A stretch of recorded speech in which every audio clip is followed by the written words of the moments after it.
Bonjour à toutes et à tous et bienvenue dans Odyssée, votre émission d'actualité spatiale sur les ondes de Radio GMT. Avant de vous présenter l'équipe de ce soir, et encore une fois une très belle émission, on se passe notre générique. A tout de suite.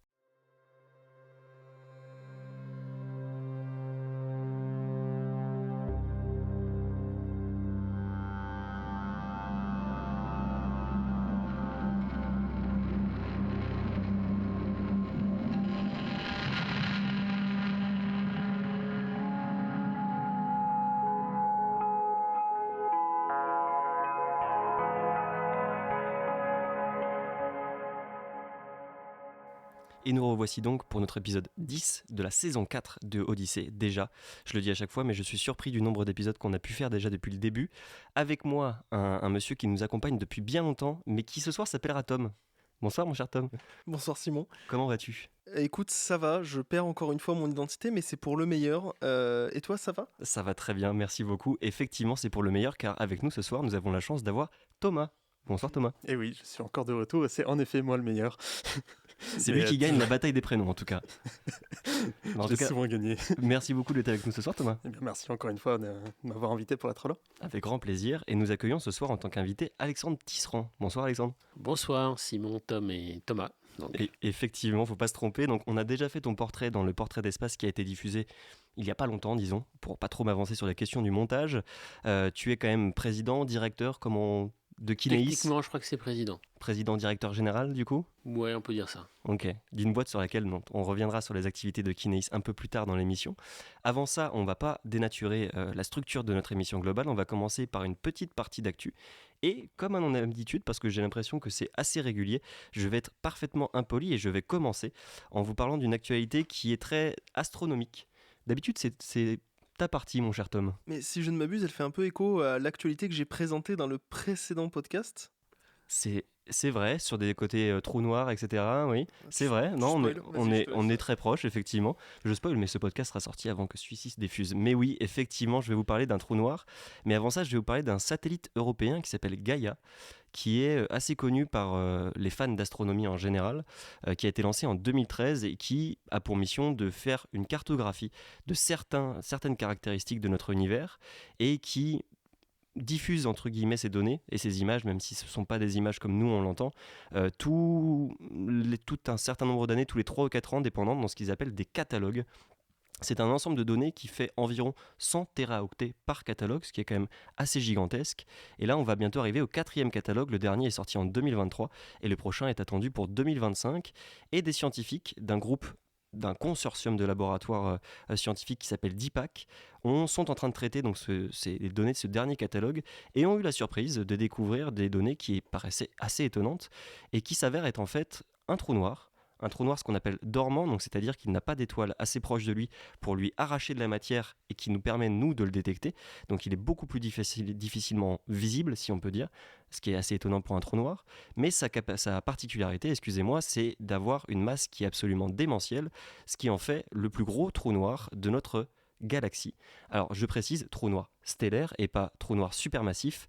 Sans rentrer trop dans le détail, les trous noirs supermassifs, c'est les gigantesques trous noirs qui se situent au milieu d'une galaxie. Les trous noirs stellaires, ce sont des trous noirs qui peuvent être un peu partout dans cette galaxie et qui résultent de la mort d'une étoile assez massive pour donner naissance à un trou noir. Celui-ci s'appelle Gaia BH3 parce que c'est le 3e détecté donc avec Gaia. Mais il a donc une masse qui est assez impressionnante. Jusqu'ici, dans notre galaxie, les trous noirs, ils faisaient 10 fois la masse du Soleil, ce qui est déjà assez impressionnant, mais celui-ci fait 33 fois la masse du Soleil, donc il les a largement dépassés, et il se situe dans la nébuleuse de l'Aigle, à 2000 années-lumière d'ici, donc au final, pas si loin à l'échelle de notre galaxie, même si ça nous paraît être assez énorme, mais ce qui est important à retenir, c'est qu'en fait, on découvre, en tout cas, on semble confirmer que les trous noirs stellaires de grande masse seraient produits par l'effondrement gravitationnel, c'est le nom qu'on donne à la fin de vie d'une étoile, d'étoiles massives qui seraient dépourvues de peu d'éléments lourds et qui du coup permettraient de créer ces trous noirs stellaires gigantesques, sans parler de supermassifs pour ne pas créer de confusion. Mais voilà, c'est une info que j'ai trouvée assez intéressante parce que on parle beaucoup en ce moment des trous noirs supermassifs, donc qui sont au centre des galaxies, mais assez peu des trous noirs stellaires qui sont plus difficilement identifiables. Et j'ai trouvé que cette anecdote et cette actualité, même sur les prochaines données de Gaia, donnait vraiment envie de suivre cette dernière sortie du satellite Gaïa. Est-ce que vous en aviez entendu parler, vous, autour de la table ? J'en ai rapidement entendu parler parce que tu m'as dit que tu allais en parler ce soir. Mais j'ai aussi lu du coup un article passionnant parce que c'est vrai que les trous noirs, moi c'est un mystère qui ne cessera, je pense, jamais de me fasciner. Donc merci pour cette belle présentation de cette actu que j'invite tout le monde à aller voir, surtout qu'il y a de plus en plus d'images, de représentations des trous noirs, donc ça vaut le coup vraiment de s'y intéresser. Et toi, mon cher Tom, ou Alexandre d'ailleurs ? Moi, ce que j'ai trouvé surtout très intéressant, c'est le fait que c'est le premier de cette masse-là qu'on a trouvé dans notre galaxie, puisque on avait déjà détecté des trous noirs de cette masse-là, voire un peu plus gros, grâce aux ondes gravitationnelles, mais dans des galaxies beaucoup plus lointaines que celle-ci, que la nôtre. Et donc, du coup, ça fait qu'on entre dans une nouvelle phase de l'étude des trous noirs grâce à ça, puisqu'on en a un à portée de main, quasiment 2000 années-lumière. Bon, évidemment, pour envoyer quelque chose là-bas, on n'y arrivera pas. Portée de main. Mais avec les télescopes, on a des grosses mains maintenant. Et donc, du coup, c'est très intéressant d'avoir ça dans notre jardin à nous. En fait, pour les astronomes, ça va être un objet d'étude extraordinaire.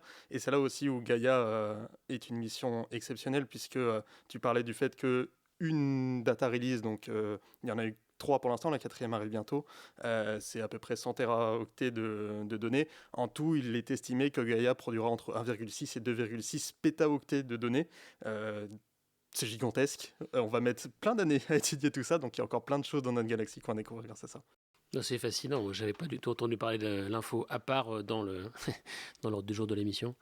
Mais non, effectivement, les trous noirs, c'est un objet qui fascine, qui est assez anxiogène d'ailleurs. Hein, quand on en parle, les gens commencent à avoir des poils qui se hérissent sur les bras. On ne sait pas très bien ce qui s'y trouve. On a l'impression qu'on tombe dedans, on n'en sort jamais. Et c'est le cas. Enfin, il paraît. Et donc, non, incroyable info. Ouais, et puis comme tu l'as dit, Thomas, excuse-moi, c'est vrai, c'est que ça permet aussi de confirmer des observations qui avaient été faites via les ondes gravitationnelles. On a déjà détaillé dans une précédente émission à quoi ça correspond, mais en gros, c'est des vagues, disons, de l'espace-temps, si on doit vraiment résumer ça, qui nous permettent de détecter des événements cataclysmiques qui se produisent dans l'univers. Et du coup, là, c'est un autre type d'observation qui vient confirmer un phénomène que les ondes gravitationnelles avaient permis de découvrir. Et donc, c'est un petit peu plusieurs sciences qui se rencontrent et qui nous font découvrir effectivement des objets un petit peu, ce qu'on disait, je crois, dans une précédente émission d'ailleurs, un petit peu effrayant, mais en même temps fascinant, parce que c'est pour ça qu'on en parlait. La dernière image du trou noir supermassif qui est sortie très récemment est magnifique. Graphiquement, elle est magnifique, mais en même temps, on se rend compte que c'est certes un objet cataclysmique en tant que tel. Donc, non, je trouve que c'est assez émouvant de parler de découverte de trous noirs comme ça, d'autant plus des trous noirs particulièrement difficiles à découvrir. Et du coup, on peut en trouver autant qu'on veut. Enfin, je veux dire, il y en a combien dans cette galaxie des trous noirs ? Je sais plus les chiffres, mais c'est assez énorme. Hein. On parle de milliards d'étoiles et donc, je sais pas, au moins, j'ai cru voir qu'on pouvait parler d'au moins 1 million de trous noirs potentiels dans notre galaxie uniquement. Donc, et potentiellement beaucoup plus, parce qu'encore une fois, comme celui-ci qu'on appelle dormant, il est très difficile de le détecter et donc on peut estimer qu'il en existe beaucoup plus que ce qu'on en analyse pour l'instant. Puis il y a aussi les théories qui disent qu'il y a aussi des formes de trous noirs qu'on n'aurait peut-être pas détectées, Absolument. Des tailles, des formes, des capacités gravitationnelles, d'aspiration, etc. Donc moi j'aime bien parce que les mystères restent entiers. Non, complètement. Et ça peut vraiment être un sujet d'étude encore pendant très longtemps, et d'autant plus aussi sur les répercussions que peuvent avoir les trous noirs dans leur environnement, qu'on connaît un petit peu, mais assez mal dans leur ensemble. Donc de très beaux sujets de science à venir. Mais je te passe la parole, mon cher Thomas, et toi tu vas nous parler de quelque chose beaucoup plus proche, je crois. Mon cher Tom, excuse-moi. Eh non, mais tu vas perdre nos auditeurs, c'est une catastrophe. Hein. Non, mais oui, alors moi je vais la faire un petit peu, on va l'introduire sous forme de quiz rapide. Allez autour de la table à main levée, vous inquiétez pas, je vous décrirai tout ce qui se passera. Si je vous dis 2026, c'est une année qui vous parle ? Oui, levez la main peut-être. Oui, c'est dans 2 ans, oui. Ouais, mais... alors j'ai 3 mains levées, formidable. Si je vous dis, allez, je le tente, Fumio Kishida, ça vous parle ? Ça me parle bizarrement. Ah tiens, c'est marrant ça. J'ai l'impression qu'un Google nous a dit qu'il c'était il y a pas longtemps. Ouais, j'ai bossé avant. Et donc oui, vous le savez, les missions Artemis nous passionnent. Mission Artemis, donc pour ceux qui ne le savent pas encore, bien que ce soit peut-être un problème, eh bien ce sont les missions qui font suite aux célébrissimes missions Apollo de 1969 à 1972. Yes, j'ai l'accord de mes collègues, je ne dis pas une grosse connerie. Et donc l'idée c'est de retourner sur la Lune. La Lune continue à nous fasciner, continue à fasciner pays et organisations publiques et privées. Mais aujourd'hui, eh bien, il y a eu un petit rebondissement, que dis-je, scientifique, politique, économique, sociologique pour nos petits cœurs.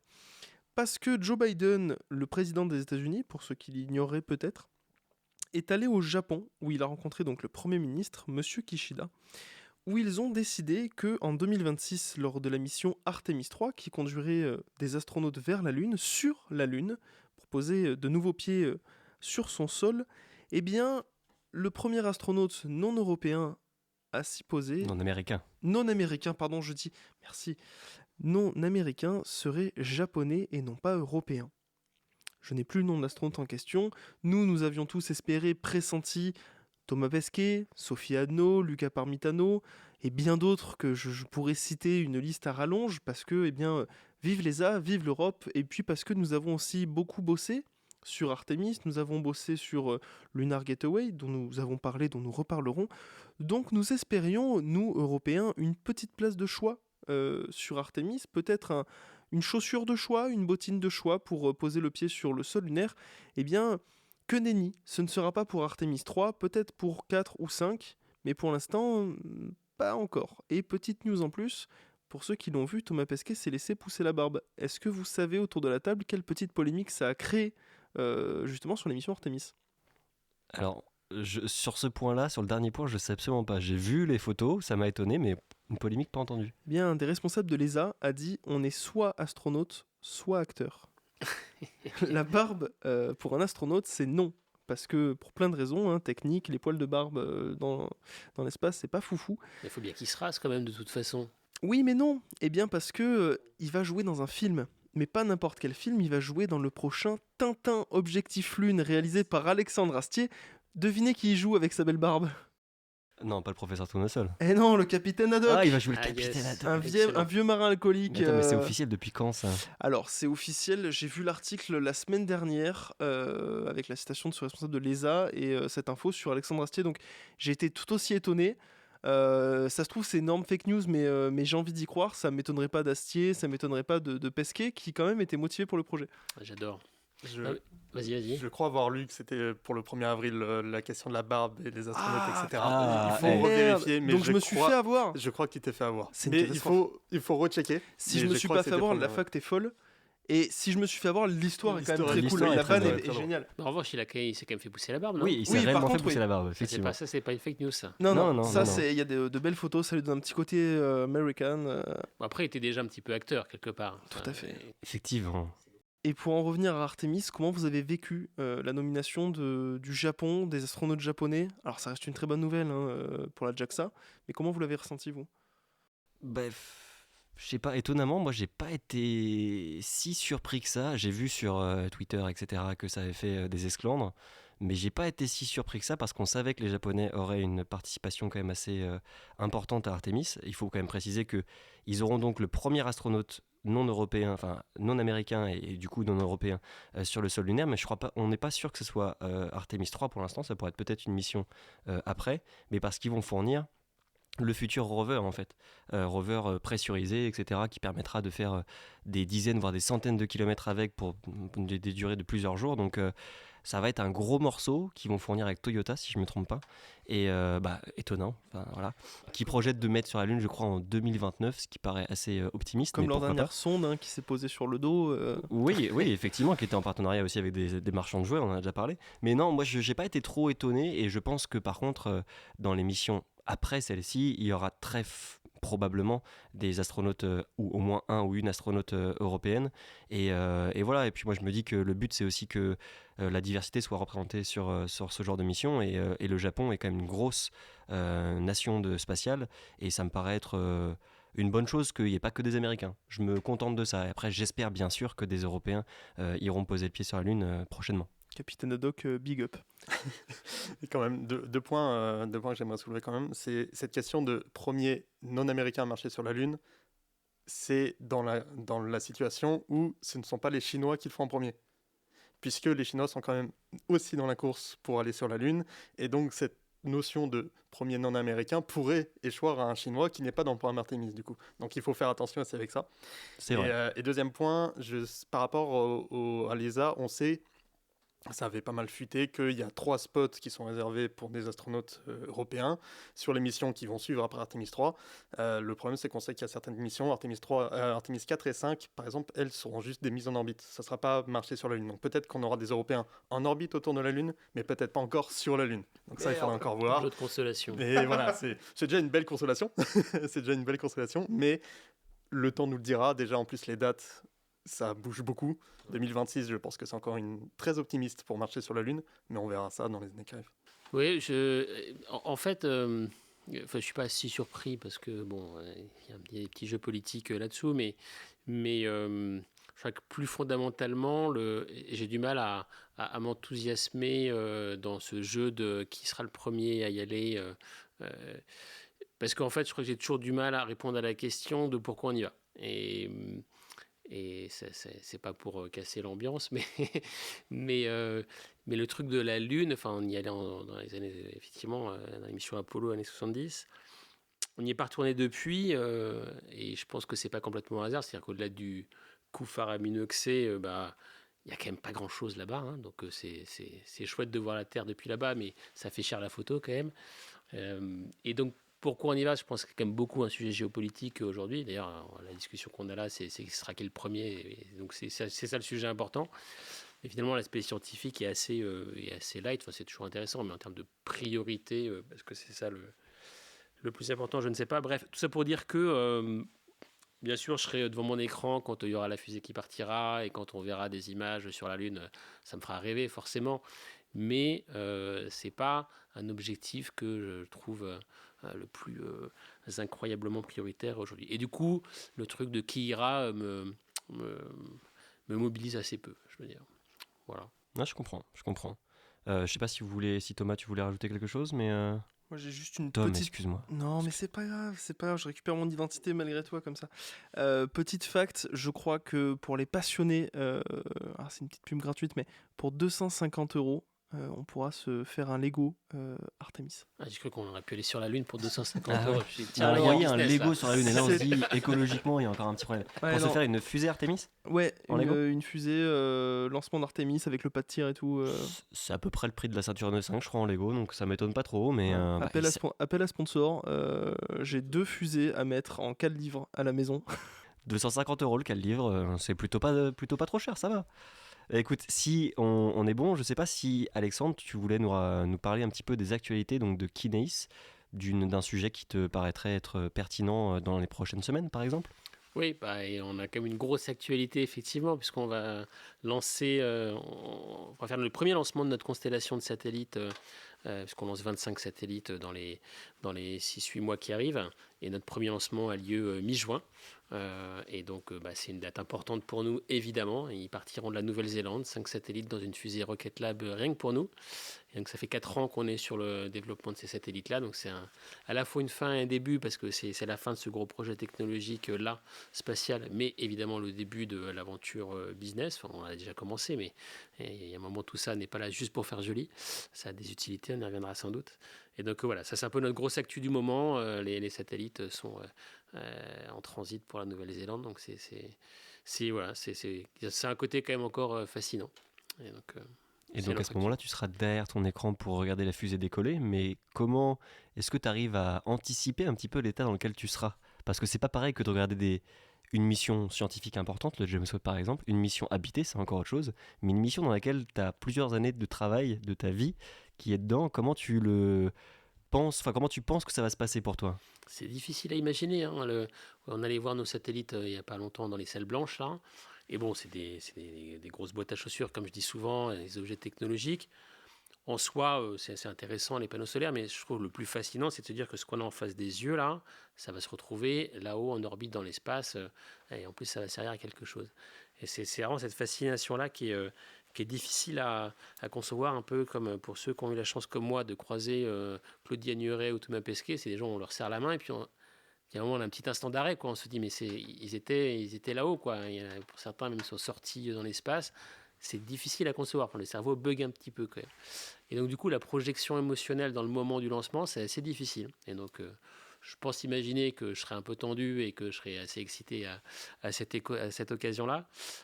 Et puis j'espère que ça se passera bien, évidemment, mais c'est un peu dur à concevoir. Alors, j'ai 2 questions. Moi, est-ce que du coup, tu peux nous en dire un peu plus sur le calendrier des lancements qui vont suivre dans un premier temps? Ouais. Et donc, premier lancement mi-juin. Normalement, on en fait 4 cette année sur les 5.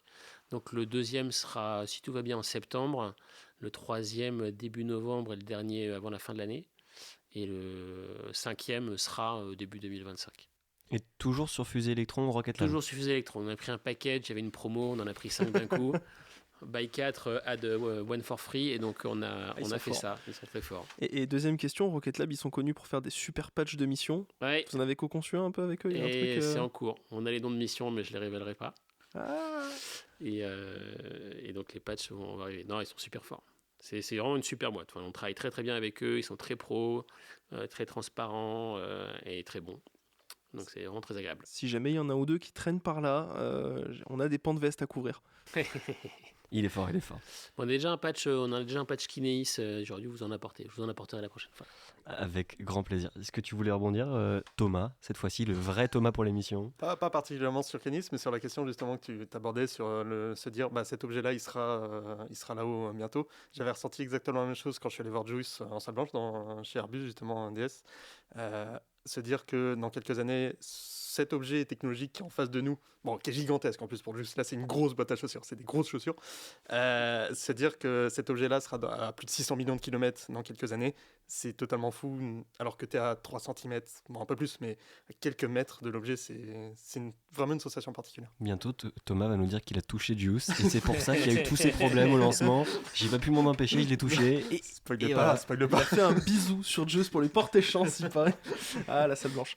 Et une question du coup pour vous deux qui en avez vu en salle blanche avant lancement, est-ce que vous pensez qu'en tant que passionné, qu'en tant que féru de missions spatiales, quand vous allez suivre, pour toi Alexandre, et quand tu as suivi le lancement de Juice, est-ce que ça donne encore plus de frissons de se dire je l'ai vu en salle blanche il y a quelques temps et là pas filier?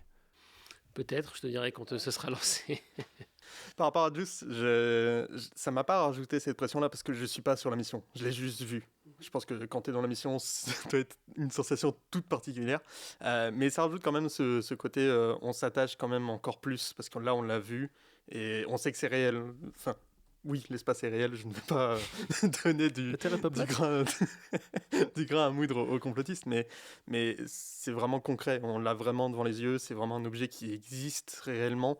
Et oui, ça rajoute forcément une certaine attache, je pense, au lancement. Et pour rajouter, d'ailleurs, sur nos satellites Kineis, pour l'anecdote, mais on avait un peu de place libre, de surface libre plus exactement, sur les satellites, sur lesquels, donc des surfaces qui font la taille d'un téléphone à peu près, sur lesquels on a gravé des dessins d'enfants. On a fait un concours de dessin l'année dernière avec des enfants entre 6 et 14 ans, on va dire.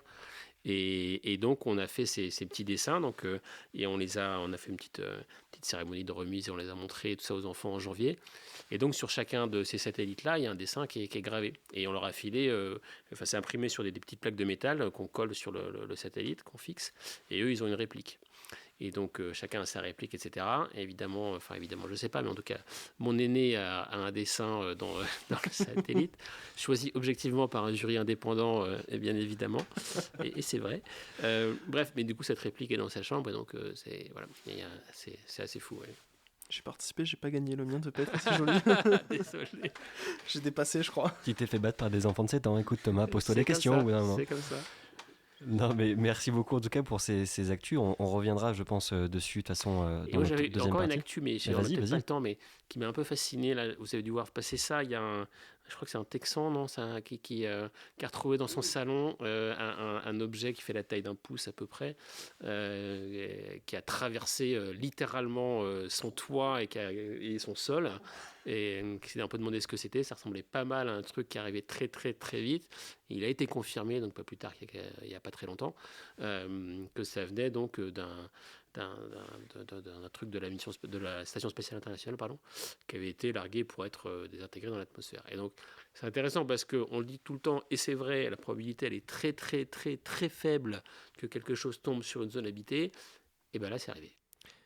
Surtout au Texas. Et en plus, je oui. sais pas si au niveau assurance, autant les coups de feu dans la baraque, je pense qu'ils couvrent. Les bouts d'ISS qui traversent le plafond, j'ai un doute. Je pense que c'est l'État fédéral qui doit payer. Mais la question de les probabilités sont faibles, oui, mais plus on a d'objets là-haut, et justement plus ces événements-là peuvent arriver. C'est ça le souci. Il faut rappeler que Starlink a 10 000 satellites, ça fait 3 satellites par jour, je crois, c'est un truc comme ça. Il y avait encore un lancement cette semaine, il y en aura la semaine prochaine. Il y en a 3 qui tombent chaque jour, et puis c'est pas rien. Hein. Non, et puis quelque chose qui tombe de la station spatiale, elle est basse certes, mais les satellites Starlink sont encore plus bas. Donc normalement tout a été bien pensé pour les questions de désorbitation et de destruction dans l'atmosphère. Tout a été normalement bien pensé et notre planète est majoritairement composée d'océans. Fais des guillemets avec tes doigts pour autant, comme ça, voilà. comme ça. Mais écoute, si on n'a plus d'actu à évoquer, je pense que je vais pouvoir passer la main à mon cher Thomas, cette fois-ci, qui va nous parler d'un livre. On parlait d'éthique spatiale tout à l'heure, je crois qu'on est encore un petit peu là-dessus, et on se retrouve tout de suite pour parler Space Culture. Pour ce point culture, je tenais à discuter d'un point d'actualité, comment on fait le rapport avec l'actualité, puisque le 4 avril dernier, 2024, Pascal Marie-Chalard, qui est un sociologue et un historien au CNRS, a fait publier un livre aux éditions La Découverte, du nom de La montagne aux étoiles, enquête sur les terres contestées de l'astronomie. C'est une enquête sur l'installation des télescopes sur le Mauna Kea, un volcan montagne à Hawaï, le plus grand mont insulaire dans le monde. Il s'élève à plus de 4300 mètres. Et donc, très rapidement, les astronomes se sont rendus compte de l'intérêt d'un site comme celui-ci, surtout que c'est l'hémisphère nord, là où le Chili est l'hémisphère sud, et donc on pouvait combiner un petit peu les deux. Et donc, le premier astronome qui a eu l'idée d'installer quelque chose là-bas, ça vous dit peut-être quelque chose, Gerhard Kuiper. Kuiper qui a donné son nom à la ceinture dans le système solaire externe où se trouve une grande partie des comètes, etc. Et donc, lui, il a étudié plein de choses dans le système solaire. Et je vais vous lire un passage justement de 1964. On va en revenir un peu. Et après, je contextualiserai également sur les questions sociales qu'il y a par rapport à l'installation de ces télescopes là-bas. Le 20 juillet 1964, une caravane d'une quarantaine de jeeps transportant un peu moins de 200 personnes quitta Hilo, une ville à Hawaï, pour le Mauna Kea. Initialement prévue au sommet, la cérémonie dut être déplacée en urgence à Alepaoku, la maison de pierre de mi-altitude, à cause des vents trop violents autour du dôme. Le gouverneur Burns était présent, de même que de nombreux officiels du Parlement hawaïen. Était aussi de la partie Howard Ellis, de l'Observatoire du Mauna Loa, Phil Seymour, le radio-amateur, mais aussi les entrepreneurs de Hilo qui avaient ouvert la route, et ceux qui avaient coulé la dalle de béton sous le dôme. Le ton enthousiaste du discours que prononça Gerhard Kuiper resta gravé dans toutes les mémoires. Je ne me souviens pas d'une autre occasion dans ma carrière qui ait porté l'excitation et la promesse de ce moment-ci. Nous sommes ici, sur la plus haute montagne du Pacifique, dans l'air le plus clair et le plus pur que les astronomes aient trouvé pour réaliser des observations, en soutien des entreprises humaines par les plus importantes de toutes. Le voyage vers la Lune, avec de la chance, d'ici 1970, et plus tard possiblement vers Mars. Hawaï est probablement le meilleur laboratoire depuis lequel étudier la Terre, ses forces, son développement, son histoire, et la chimie et l'histoire de son atmosphère. Comme l'ont déjà démontré nos tests, ce sommet est probablement le meilleur site au monde. Je répète, au monde. Depuis lequel étudier la Lune, les planètes, les étoiles. Ceint d'une couronne de laurier hawaïen, Kuiper s'était tourné avec émotion vers le haut responsable politique de l'archipel. Monsieur le gouverneur, en tant que scientifique qui ait travaillé en Europe, à Java, sur le continent, au Chili et sur Aleokala, je veux vous dire que, pour reprendre les mots de Monsieur Alika Ehring, notre premier observateur, cette montagne est la bonne, c'est un bijou. Et donc, d'un point de vue scientifique, en effet, le Mauna Kea présente cette importance d'avoir un air extrêmement pur et donc parfait pour les observations, puisqu'il faut une atmosphère pas chargée de particules, avec le moins de turbulences possible.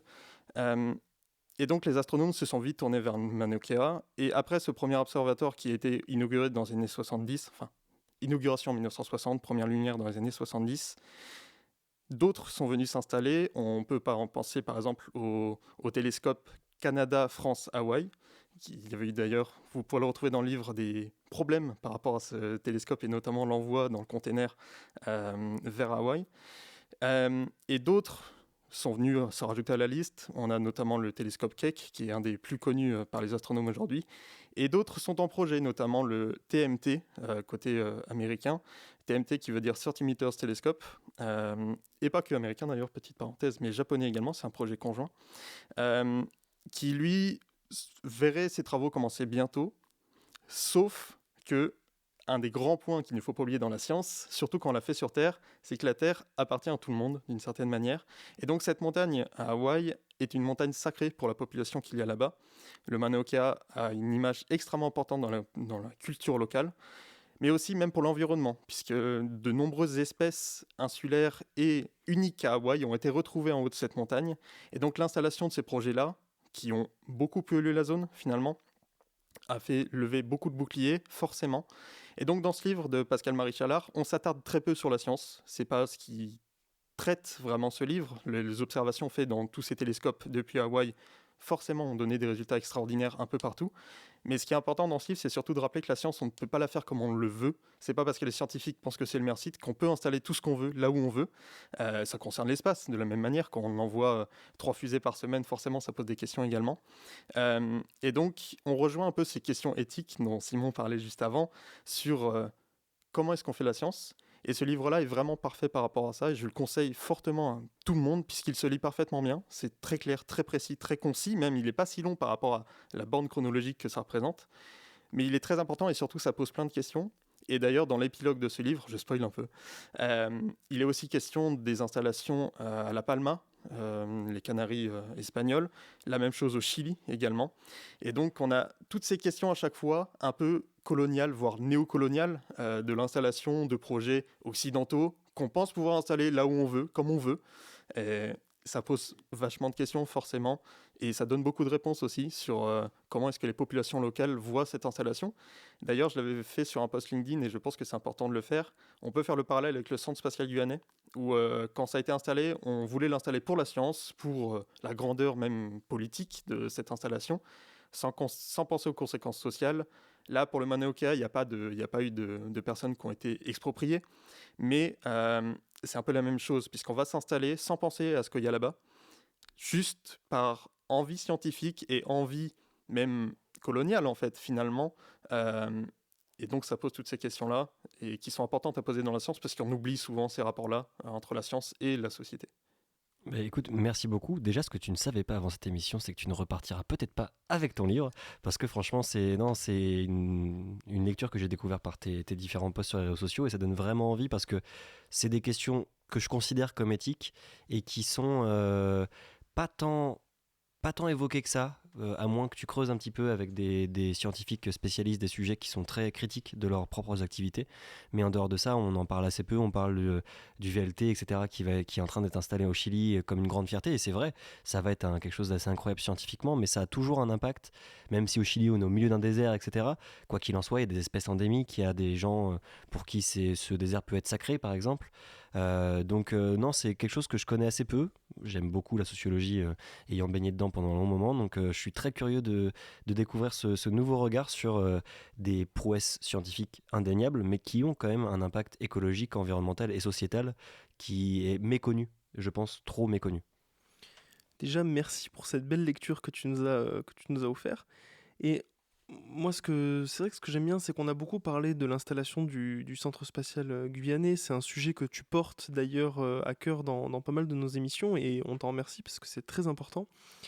Mais ce qui est intéressant avec cet ouvrage, c'est vraiment cet aspect observatoire. On voit d'abord la structure, l'engin, perdu au milieu de la nature. Il y a presque un aspect poétique tout de suite. Ensuite, on voit ces photos, ces observations. C'est des étoiles, c'est des planètes, c'est de la beauté, c'est du waouh dans les yeux. Et puis là, c'est un peu les backstage. C'est un peu l'envers du décor, c'est un peu... Bon les gars, c'est très beau tout ça, mais qu'est-ce qui se passe réellement? Qui en souffre? Il n'y a pas que les gens, il y a la nature. Et c'est un peu tout ce travail qui est fait depuis quelques années maintenant sur remettre en exergue le spatial, c'est très beau, mais de plus en plus se remettent en question, réfléchissent, voient comment on peut changer, comment on peut améliorer. Montre aussi qu'il y en a qui en ont un peu rien à foutre, hein, on va pas reciter parce qu'on l'a beaucoup fait, mais c'est intéressant, sans parler d'un constat manichéen du bien et du mal, c'est intéressant de voir qu'il y en a qui s'emparent du sujet, qui le vulgarisent, et qui tentent de faire bouger les choses. Donc merci pour cette belle découverte que je lirai absolument aussi. Je vous encourage fortement à le lire et même en parallèle, en plus on a Alexandre juste à côté. Il y a un autre ouvrage qui est aussi important à lire récemment, là qui concerne vraiment le spatial en lui-même. C'est l'ouvrage d'Arnaud Saint-Martin et d'Irénée Regnault, une histoire de la conquête spatiale, des fusées nazies aux astrocapitalistes du New Space, où là on reste dans la sociologie, puisqu'Arnaud Saint-Martin est un sociologue, mais on retrouve aussi ces thèmes-là de c'est bien de faire de la science, mais à quel coût on fait cette science-là et qu'est-ce que ça engendre en fait en parallèle. Et donc je pense que c'est important que les sciences humaines prennent conscience, et elles le font très bien, je le porte parce que je fais moi-même des sciences humaines, que le spatial et même l'étude de l'espace en fait, c'est un champ à part qu'il faut relier aux autres champs des sciences humaines, mais ça mérite toutes les études puisqu'en fait au-delà de la fascination dont tu parlais, que les étoiles c'est joli, les planètes c'est magnifique, il faut sortir de cette fascination-là quand on fait même de la science dedans. Olivier Bernet le fait lui-même, on l'a reçu 2 fois, mais c'est important de prendre ce recul sur ce qu'on fait nous-mêmes. Et d'ailleurs, justement, dans le livre, il y a un autre passage où il y a certains astronomes de certaines universités qui défendent corps et âme le projet du TMT, le nouveau télescope qu'ils voudraient installer là-bas, alors que d'autres, justement, prennent ce recul-là et sont plutôt dans l'autre camp, c'est-à-dire, ok, on peut installer ça là-bas, mais est-ce qu'on en a besoin? Déjà, première question, est-ce qu'on en a besoin? Et surtout, est-ce qu'on peut pas mieux le faire que ce qu'on pense le faire? C'est toutes ces questions-là qui sont soulevées et qui méritent d'être soulevées. Et surtout, on peut se dire que les scientifiques ont tout le temps ce recul-là, mais en fait, c'est pas le cas, justement. Et très souvent, ils considèrent que ce qu'ils vont faire, c'est plus important que ce que ça engendre. Et donc, c'est aussi ces questions-là qu'il faut soulever, je pense. Non, c'est intéressant, je le lirai avec plaisir. Effectivement, tu citais le livre d'Arnaud Saint-Martin et Irénée Regnault, que j'ai eu le plaisir de présenter, d'accueillir récemment à Toulouse pour en parler. Et bon, effectivement, il parle de la science, mais il parle surtout aussi beaucoup de l'industrie. En réalité, tu sais, la science pense savoir ce qu'il y a de mieux à faire, mais l'industrie aussi très largement. Et c'est aussi pour ça que j'avais accepté de présenter ce bouquin, qui est effectivement assez critique sur beaucoup de sujets du développement de l'industrie spatiale, parce que en tant qu'industriel, justement, je trouve que c'est notre devoir à chacun, déjà à minima de prendre conscience de ce qui se passe, et ensuite de se poser des questions, et le cas échéant d'arriver à y répondre avec des réponses qui sont pas celles toutes faites parce qu'on nous a dit qu'on faisait comme ça. Et c'est vrai que le réflexe ingénieur, pour pas dire scientifique, mais surtout ingénieur, va pas trop dans ce sens-là, et c'est même pas qu'on décide de faire contre d'autres pensées, c'est qu'on n'a même pas la pensée de base de se dire bah tiens, on pourrait faire autrement. Et donc je pense que c'est super important de déjà prendre conscience qu'il y a plusieurs manières de penser le sujet, et ça c'est pas rien. Ça fait écho à une actualité aussi, j'aime bien les actus. Il n'y a pas si longtemps je ne sais plus quelle communauté indienne aux États-Unis qui s'est insurgée contre justement les projets Artemis, parce que pour eux la Lune, pareil, c'est sacré, et donc no way qu'on envoie quelque chose là-bas, c'est juste pas possible, quoi. Et qu'ils l'avaient déjà fait au moment des missions Apollo, on leur avait dit oups, désolé, mais promis, la prochaine fois on vous reconsulte. Ça n'a pas fonctionné. Donc bon, voilà. Et donc j'invite d'ailleurs tous les ingénieurs à aller à l'excellent festival Histoire à venir. J'en fais une petite pub qui a lieu très bientôt puisque c'est fin mai, qui est sur le thème Au nom de la loi, et on parlera notamment de la loi et du droit de l'espace, notamment le dimanche 26 mai. Mais plus généralement, il y a beaucoup de conférences très intéressantes sur justement d'autres regards sur le rapport à la science, à l'ingénierie, au prisme des sciences sociales, et à minima, ça fait du bien, et au mieux, ça nous permet de penser nos activités différemment.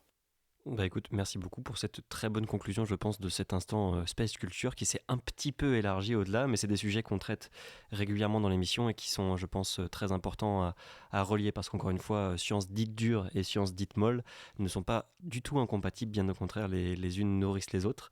Mais souhaite profiter aussi de ta présence, Alexandre, pour qu'on discute un peu plus de ce que fait Kineis, ce sur quoi vous travaillez et ce sur quoi vous souhaitez amener une nouvelle expérience, donc l'IoT pour Internet of Things, ou l'Internet des objets en bon français. Et pour revenir un peu dessus, déjà juste pour donner un ordre d'idée aux personnes qui nous écoutent, l'IoT c'est environ 20 milliards d'objets aujourd'hui, si on compte largement. Ça pourrait être un chiffre qui pourrait doubler d'ici la fin de la décennie. Mais toi, comment tu définirais l'IoT à quelqu'un qui n'y connaît vraiment rien? C'est pas si simple parce que, en fait, l'IoT, les objets connectés, on met tout et rien dedans. On peut mettre des téléphones, des ordinateurs qui se connectent dedans, aussi bien qu'une brosse à dents ou un frigo connecté. Et donc, il faut savoir un peu de quoi on parle. Là, on parle vraiment d'objets qui sont petits, très autonomes en énergie, qui émettent très peu de données et sur des durées assez longues. Donc, ça va pas être vos téléphones, ordinateurs, mais ça va être un peu plus des objets qui prennent des mesures de température, de pression, de lumière et qui renvoient ces informations régulièrement pour divers besoins. Souvent, on parle d'Internet des objets pour les bâtiments, les smart cities, les smart buildings, tous les smart quelque chose. Non pas que les choses soient bêtes aujourd'hui, mais c'est l'idée de pouvoir remonter des informations d'état de différents paramètres sur des structures, sur des environnements, et pour ensuite pouvoir analyser ça, faire de la prévention, de la maintenance prédictive quand il s'agit de machines, de piloter les températures, l'hygrométrie dans les bâtiments, ou de prévoir des sujets d'hygrométrie dans l'agriculture, par exemple. Il y a beaucoup d'applications et beaucoup de champs, donc c'est très très vaste. Alors nous, on s'intéresse vraiment à Internet des objets par satellite, donc l'IoT spatial. Tu parlais de dizaines de milliards, effectivement, il y a des tas de rapports qui projettent des chiffres tout à fait faramineux. Nous, on va être plutôt sur un marché de niche par rapport à ça. On va parler de quelques millions plutôt, quelques dizaines de millions plutôt que quelques milliards, c'est déjà pas mal. Parce que nous, on s'intéresse évidemment aux zones où on n'a pas trop de couverture terrestre. Parce que les objets connectés, sur un immeuble en pleine ville, ils se connectent au réseau terrestre, télécom, ça se passe bien. Alors, en revanche, si vous allez dans les océans, dans des zones un peu perdues autour de la planète, ça peut être plus compliqué. De fait, il n'y a que 15% de la surface du globe qui est connectée à des réseaux terrestres, quand on compte le maritime et toutes les zones non urbaines. Et donc dans toutes ces zones-là, il y a des objets qui circulent, que ce soit des bateaux, que ce soit aussi des animaux sauvages que vont étudier les scientifiques en leur mettant des petites balises dessus pour étudier leur migration. Et donc c'est plutôt de ça qu'on parle nous. Et donc dans les applications, j'ai cité le suivi des animaux sauvages, ça c'est un peu des usages historiques, tout ce qui est maritime, suivi de bateaux de pêche pour vérifier qu'ils ne vont pas dans des zones de pêche illégales.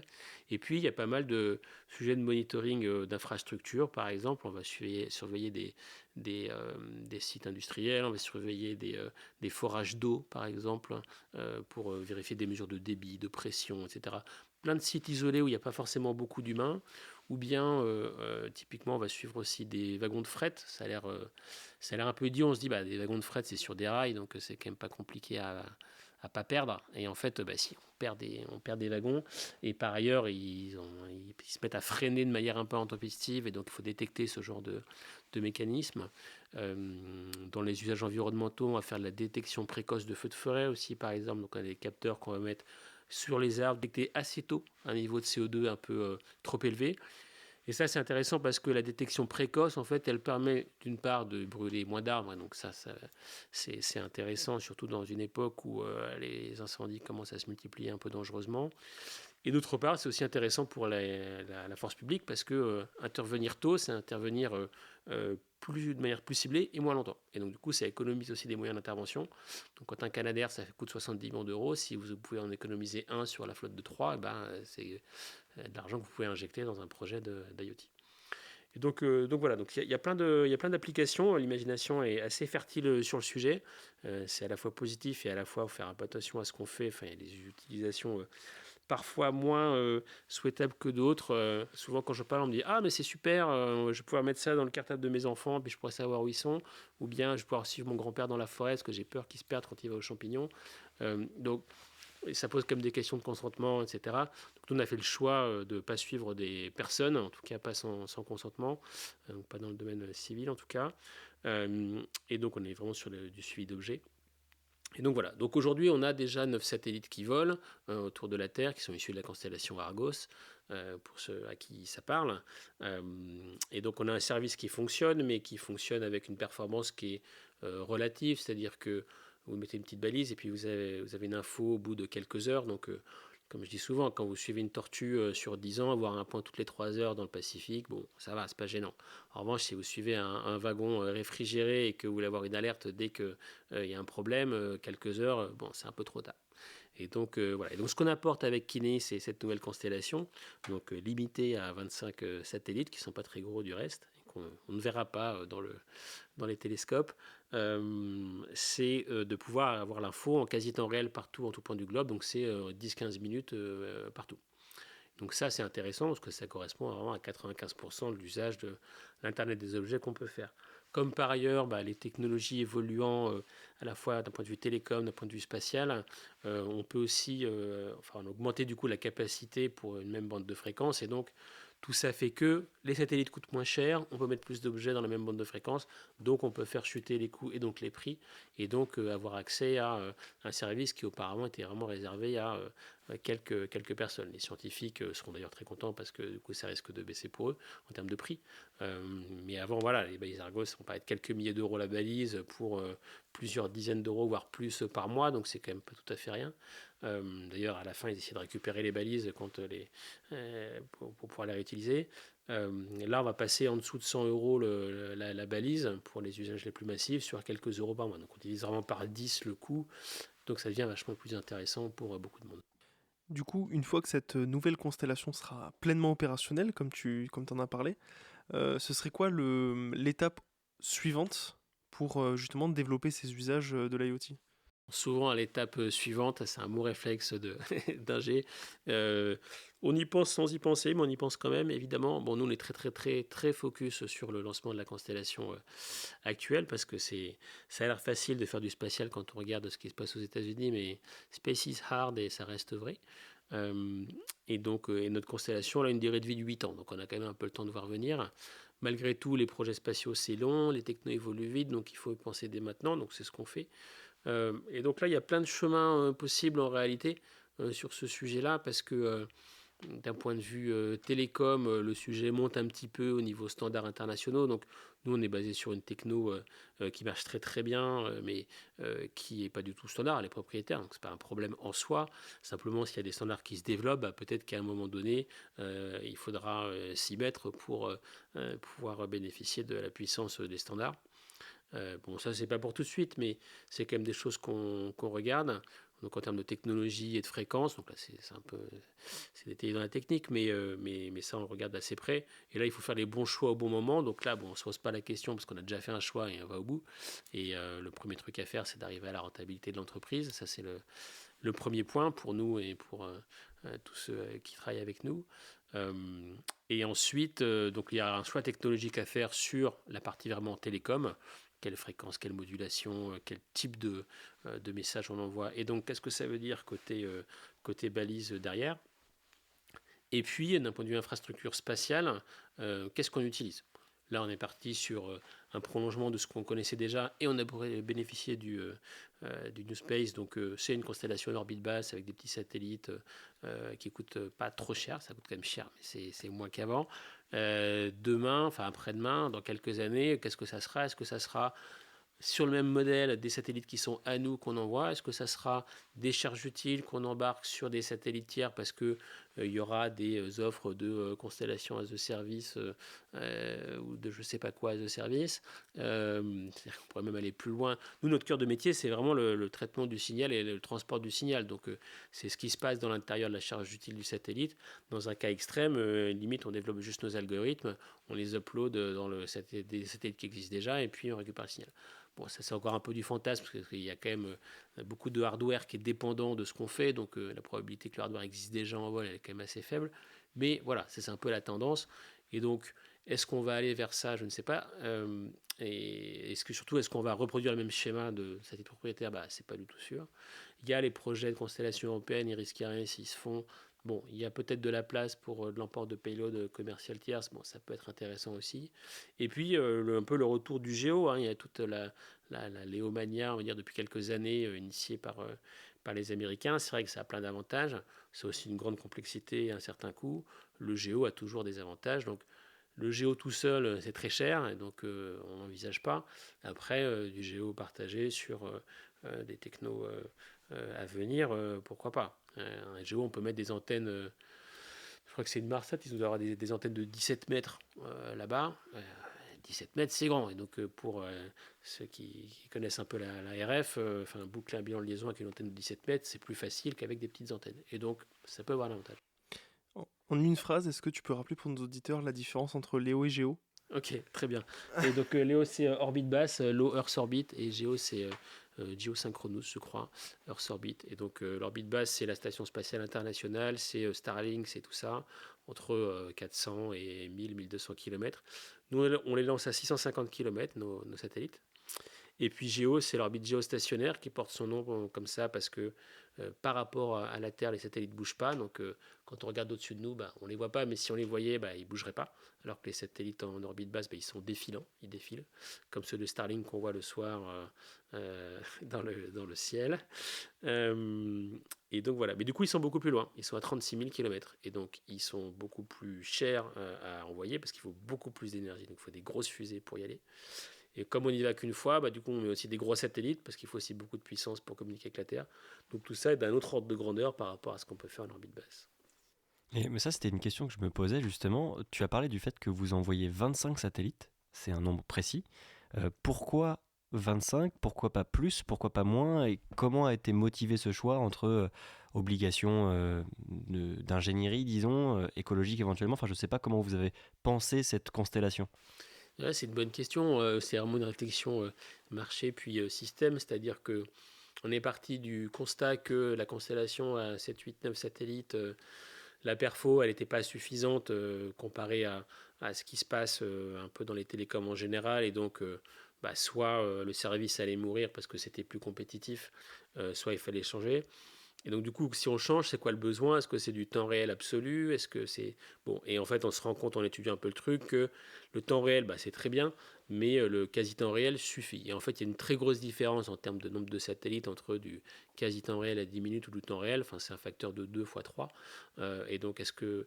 Et comme on sait qu'avec du quasi-temps réel, on couvre 90% du marché, doubler le CAPEX, doubler les fonds à investir pour seulement 10% de marché en plus, c'était pas pertinent. Donc, le point optimum pour nous, il était là. Et après, pourquoi pour faire du quasi-temps réel, il nous en fallait 25 ? Bon, là, c'est l'architecture et la techno qu'on a à bord. On a des satellites qui sont petits, mais pas si petits. Donc, du coup, il y a quand même un peu de puissance. Chaque satellite peut couvrir, voit une zone d'une tâche de 5000 km au sol. C'est-à-dire que, donc, du coup, c'est assez gros. Et donc, quand on fait des dessins et un peu de géométrie, on se rend compte que, du coup, il nous en faut 25. On a 5 plans, il y a plein d'architectures possibles, mais on a 5 plans de 5 satellites. Donc, donc c'est des orbites polaires, c'est-à-dire que les satellites à 650 km, ils tournent autour de la Terre en 1h30 en passant par les pôles. Et ils sont sur. Donc, c'est une orbite à chaque fois. Il y a 5 orbites qui sont découpées comme des quartiers d'orange autour de la Terre. C'est vraiment équidistant. Il y a 5 satellites à chaque fois sur chacun des plans. Donc 5 plans, 5 satellites, ça fait 25 satellites. Et donc on arrive à ça justement pour aboutir à nos 10 minutes. On a pu faire 6 plans x 6 satellites. Mon équipe en voulait encore plus. Je dis, pas de problème. Iridium, ils en font 66, c'est super, mais c'est beaucoup plus cher. Et donc il y a un moment donné, on fait notre équation entre ce qui est minimum nécessaire pour avoir un service de qualité suffisante pour avoir un marché, le marché en face, combien potentiellement ça nous fait de revenus, c'est quoi les coûts. On essaye de boucler le business plan, de voir du coup ce que ça fait comme levée de fonds nécessaire. Est-ce qu'il faut lever 1 milliard ? Non, on ne va pas y arriver. En tout cas, on ne se sentait pas avec le marché d'arriver jusque-là. Donc on s'est limité à 8 paires de guillemets, 100 millions d'euros, ce qui est déjà énorme. Évidemment, ça n'a rien à voir avec ce qu'on fait aux US, mais ce n'est pas le même marché, encore une fois. Et donc voilà, avec ça, c'est tout cet ensemble-là technico-économique et marché, client, qui nous a fait prendre cette décision. Moi, c'était aussi la question que je me posais, c'était sur l'IoT. Tu l'as évoqué un petit peu, mais en quoi le spatial au-delà de pouvoir être accessible partout, est-ce que de couvrir toutes les zones terrestres qui ne sont pas du coup accessibles par des câbles ou du filaire, entre guillemets, est-ce que pour des personnes qui sont en ville, etc., est-ce que le spatial a aussi un intérêt dans le cadre de l'IoT, ou est-ce que c'est vraiment pour couvrir ces zones qui sont mal desservies uniquement? Votre frigo connecté, il n'a pas besoin de satellite, ça c'est sûr. Et donc non, c'est effectivement pour couvrir les zones qui ne sont pas couvertes. Alors sachant que 85% du globe, c'est quand même beaucoup à couvrir, même s'il y a beaucoup moins de gens et donc il y a moins d'objets. Mais ce qu'on fait aussi, c'est qu'on fait des objets hybrides. C'est-à-dire que c'est bien de couvrir, mais en fait, ce qui est super utile, et on le voit auprès de nos clients, notamment industriels, c'est que on fait des objets avec des partenaires qui sont à la fois connectés au réseau terrestre quand c'est emporté et qui switchent sur le satellite dès qu'ils sont plus emportés. Donc du coup, le truc marche partout tout le temps et en plus sur les mêmes fréquences. Donc il y a un argument de simplicité d'usage et de déploiement qui est assez fort et qui permet du coup de ne pas se poser de questions, de faire du roaming, etc. etc. Et donc stricto sensu, quand on reste en ville et dans les zones connectées, bah non, ça sert à rien. Enfin, je veux dire, ça n'a pas vraiment de valeur ajoutée. Voire ça marche mal. Hein. Enfin, je veux dire, en centre-ville à Paris, il y a des immeubles, donc du coup, vous voyez vachement moins le satellite. Il y a plein de bruit et d'électromagnétique. Donc, c'est vraiment pas. Faut pas utiliser du satellite là. C'est pas une bonne idée. En revanche, dès que vous sortez et dans les zones beaucoup plus rurales, là, ça a vraiment un gros intérêt. Et moi, j'aurais une dernière question. Pour revenir un petit peu aux prémices de ce que tu nous as dit, aux prémices de Kinéis, tu as parlé d'Argos, qui est un système donc, de balises aussi lié au satellite, qui a notamment permis de suivre des espèces en voie de disparition, ou en tout cas des espèces naturelles dans leur déplacement annuel, ou en tout cas par exemple pour des grandes migrations. Est-ce que ce que vous allez développer pourra aussi s'ouvrir à ce type de suivi, ou vous restez vraiment sur les marchés que tu as évoqués, donc feux de forêt, trafic maritime ou fret, ou est-ce que aussi le suivi d'espèces vivantes sera une possibilité? Ah ouais, tout à fait. On est vraiment dans la continuité. C'est-à-dire que toutes les balises qui sont déployées aujourd'hui, les quelques dizaines de milliers qu'on a aujourd'hui déployées, et donc notamment il y a toujours beaucoup de suivi d'animaux sauvages par les scientifiques, ces balises-là seront compatibles de ce qu'on lance. C'est-à-dire que sans rien faire, les scientifiques ils vont bénéficier de 25 satellites de plus du jour au lendemain. Donc ça c'est cool pour eux.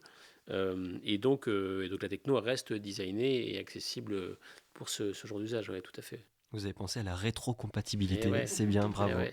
C'est un argument assez fort parce que du coup, ça permet aussi de développer déjà des clients maintenant sur des projets pilotes avec des trucs qui marchent et qui continueront de marcher demain. Ok, bah écoute, merci beaucoup Alexandre pour cette discussion passionnante. On espère te retrouver dans pas longtemps avec de très bonnes nouvelles concernant votre lancement, enfin vos lancements. Et on vous invite donc à aller suivre les actualités de Kinéis sur les différents réseaux sociaux, je suppose. Tout à fait.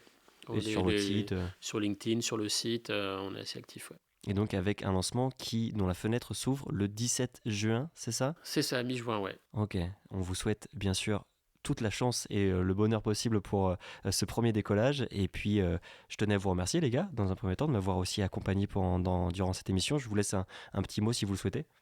Moi, j'ai commencé puisqu'il faut que je me motive pour écrire cette proposition de thèse. Donc, ce message est à moi-même. Motive-toi et réussis à l'écrire.